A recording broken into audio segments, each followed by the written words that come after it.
She stood barefoot on the cold marble floor, her trembling hands instinctively clutching her swollen belly as if it were the only anchor keeping her from drowning. Her eyes, milky white and lifeless, stared blankly into the darkness she had lived with since childhood.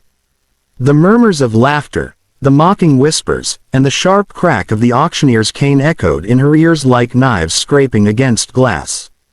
She could not see the faces twisted in scorn before her, but she could feel their disdain, heavy and suffocating, pressing down on her fragile soul. And then it happened. The mistress's CEO, the man who stood as though he owned the room and everyone in it, sneered at her and spat words so cruel they pierced deeper than any blade. "She's worth less than a stray dog," he said coldly, as though she were nothing but a broken object, not a living, breathing woman carrying life inside her. "If you believe no human being should ever be treated like this, if you believe in kindness, in second chances, and in the strength of the human spirit, then pause for a moment. Like this video, share it so others can feel the message, leave your thoughts in the comments, and don't forget to subscribe to Royal Stories, where tales of resilience and hidden strength come alive every day." The woman's name was Alina, and her story was one of tragedy woven with hidden glory. Born into the shadows, she never knew the warmth of her true family. Abandoned as a child and left in the hands of a mistress who disguised cruelty as guardianship, she grew up in silence and darkness.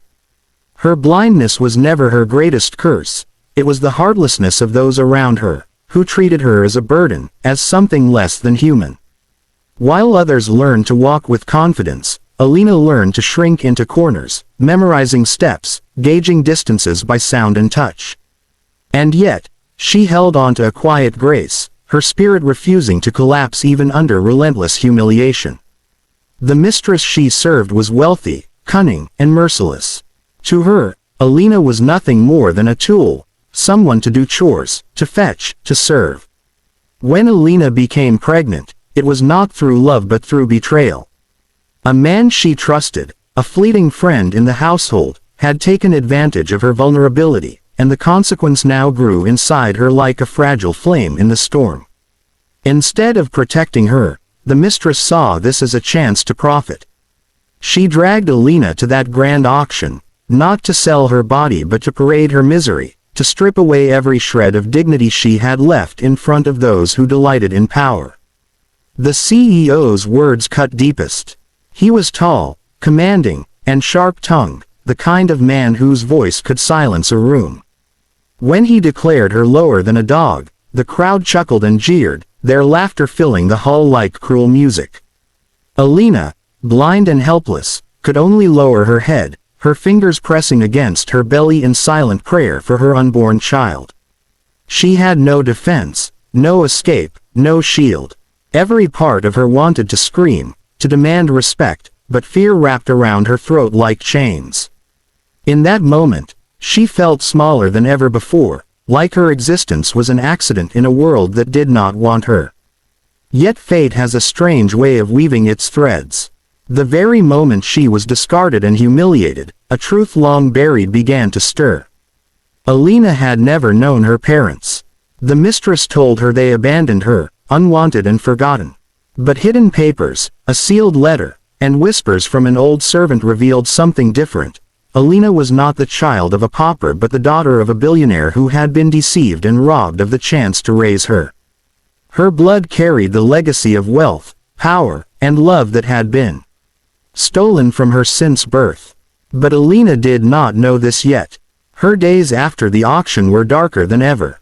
Shamed, scorned, and dismissed, she was sent back to the mansion like a rag doll thrown aside. She cried quietly in her room, rocking herself to sleep, whispering lullabies to her unborn child as though the baby could hear her heartache. She wondered if her life would ever be more than pain, if her child would also inherit her chains. Her blindness made the world crueler, every sound sharper, every silence heavier. Then, one evening, a visitor arrived at the mistress's house. A man with silver hair, expensive clothes, and an aura of quiet authority. He came not with arrogance but with sorrow and urgency. This man was her father's most trusted lawyer, carrying documents and a confession that shattered everything Alina thought she knew. He revealed her true lineage, the billionaire father who had searched for her endlessly, whose enemies had conspired to erase her existence. He told her of an inheritance, of a family waiting, of love stolen but not lost forever.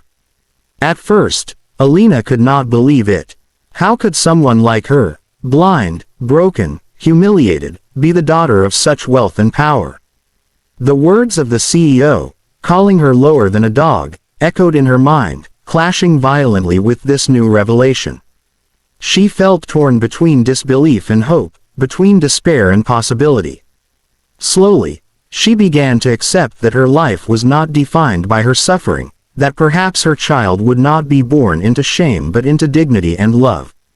The mistress, furious at the exposure of her lies, tried to resist, but the law was clear.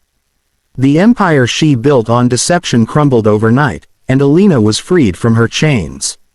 The CEO who had mocked her now stood in stunned silence, realizing he had spat upon the daughter of the very billionaire he once sought business with.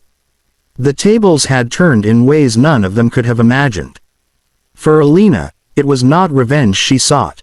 It was healing. She stepped away from the shadows, guided not by sight but by courage.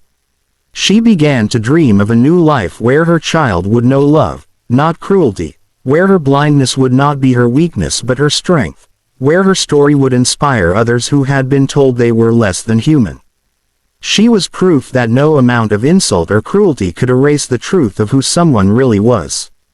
And now, dear listeners, if this story has touched your heart, if Alina's journey from humiliation to hope has made you feel the power of resilience and hidden strength, I ask you from the bottom of my heart, please like this video, share it with someone who needs encouragement, leave your thoughts in the comments, and subscribe to Royal Stories to keep these powerful tales alive. Your support makes it possible to bring stories like Alina's to life.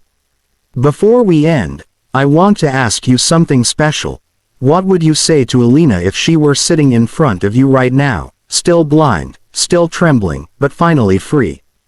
Comment your answer below. I'll be reading them all. Because sometimes, words of kindness from strangers can heal wounds deeper than we imagine.